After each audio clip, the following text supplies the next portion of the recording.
have frequent nosebleeds, Oh my gosh. there's a crazy We're in the chance nose. that you could have a tooth growing in your nose. This incredibly rare condition begins in the womb when a developing tooth bud migrates to the nose. This is actually real, guys. Once the tooth has developed, you might begin to experience chronic irritation in your nostril. Yeah. To remove it, a doctor will insert surgical instruments through your nostril and carefully extract the tooth. This is actually a real thing. People really do get teeth in their noses sometimes. This is actually happening. We have these things called mesiodens too sometimes, which is basically, it's an extra tooth bud, right? In the middle of the line, extra tooth in the middle, mesio, you know? And sometimes, yes, you'll get it right inside this area. It'll actually come up through there. Now, I've seen them in some different places, and even you can get them like up in here somewhere, and you gotta like go over in and get it and stuff. But yeah, through the nose is a very common place we see it. Actually, not very common, but for a mesiodens coming out of the face, that's kind of where it's gonna be. In fact, you can have extra tooth buds in a lot of different places. We call that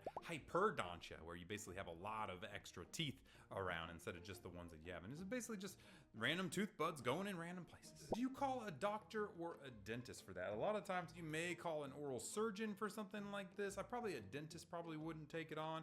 Maybe an ear, nose, and throat guy.